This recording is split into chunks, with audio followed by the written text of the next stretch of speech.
এক দশকের গোপন গবেষণা, পরীক্ষা নিরীক্ষা এবং প্রযুক্তিগত জটিলতা কাটিয়ে গত 12 নভেম্বর চীনের জুহাই এয়ার শোতে প্রথমবারের মতো জনসম্মুখে পঞ্চম প্রজন্মের ফাইটার জেট হাজির করে চীন, যেটিকে মার্কিন যুক্তরাষ্ট্রের শ্রেষ্ঠ ফাইটার জেট F-35 এর প্রতিদ্বন্দ্বী হিসেবে ধারণা করা হয়। সাম্প্রতিক বাস্তবতায় J-35 নতুনভাবে আলোচনায় প্রথম পর্যায়ে রয়েছে। দক্ষিণ এশিয়ার আকাশে চীনা প্রযুক্তির ছায়া পড়ার পর এই বিমানটি নিয়ে আন্তর্জাতিক মহলে ব্যাপকভাবে কৌতূহলের জন্ম দিয়েছে।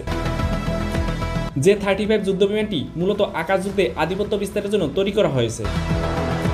J-35 যুদ্ধবিমানটি চীনের বিমান বাহিনীর পিপলস লিবারেশন আর্মি এয়ারফোর্সের ভবিষ্যৎ কৌশলের অংশ হিসেবে বিবেচনা করা হয়।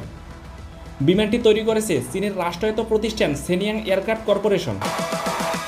তবে J-35 বিমানটিকে আরও উন্নত স্টেলথ প্রযুক্তি, উন্নত রাডার ব্যবস্থা, ইলেকট্রনিক ওয়্যারফেয়ার ও ধ্বংসাত্মক সব অস্ত্র দ্বারা সমৃদ্ধ করা হয়েছে, যা বিমানটিকে আকাশযুদ্ধের ক্ষেত্রে একটি চলমান অদৃশ্য হাতিয়ারে পরিণত করেছে।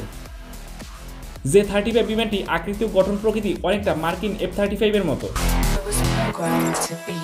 এর গঠন এমনভাবে ডিজাইন করা হয়েছে যেন রাডারে সহজে ধরা না পড়ে। যদিও চীন এখন পর্যন্ত বিমানটির সেন্সর, রাডার ও ইলেকট্রনিক ওয়্যারফেয়ারের ক্যাপাবিলিটি সম্পর্কে বিস্তারিত কিছু প্রকাশ করেনি, তবু সামরিক বিশেষজ্ঞরা মনে করেন এটি এক ধরনের লো অবজারভেবিলিটি স্টেলথ প্ল্যাটফর্ম, যা শত্রুপক্ষের আকাশে নিঃশব্দে কাজ করার ক্ষেত্রে উপযুক্ত হবে।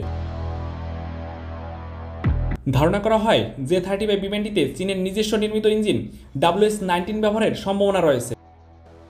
এর আগে কোনো চাইনিজ বিমানে WS-19 এর মতো শক্তিশালী ইঞ্জিন ব্যবহার করা হয়নি। এই ইঞ্জিনটি বিমানের গতি, অস্ত্রবহন ক্ষমতা ও দীর্ঘ সময় পর্যন্ত আকাশে ওড়ার সক্ষমতা কয়েক গুণ বাড়াবে বলে ধারণা করা হয়। J-35 যুদ্ধবিমানটি চীনের আগে নির্মিত আরেকটি স্টেলথ ফাইটার জেট J-20 এর চেয়ে কিছুটা ছোট এবং তুলনামূলকভাবে হালকা, যা বিমানটিকে এয়ারক্রাফট ক্যারিয়ারে ব্যবহারের জন্য উপযোগী করে তুলেছে।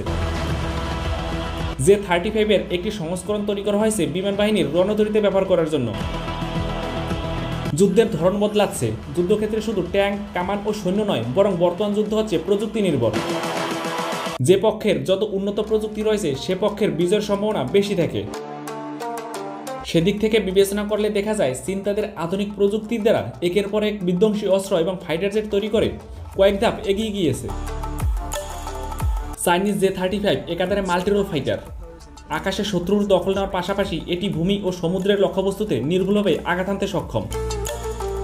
উন্নত স্টেলথ প্রযুক্তির কারণে এই বিমানটি শত্রুর রাডারে ধরা পড়ে না, ফলে গোপনে শত্রুর রাডার ব্যবস্থা ফাঁকি দিয়ে শত্রুদের আস্থানায় হানা দিতে পারে এই বিমানটি। J-35 শুধু একটি যুদ্ধ বিমান নয়, বরং এটি চীনের ভবিষ্যৎ ড্রোন নেটওয়ার্কের কেন্দ্রবিন্দু হিসেবে বিবেচিত হচ্ছে। বন্ধুরা, আজ এই পর্যন্তই। দেখা হচ্ছে নতুন কোনো ভিডিওতে। সে পর্যন্ত সবাই ভালো থাকুন, সুস্থ থাকুন। ভিডিওটি ভালো লাগলে লাইক, কমেন্ট, শেয়ার করে পাশে থাকুন। ধন্যবাদ।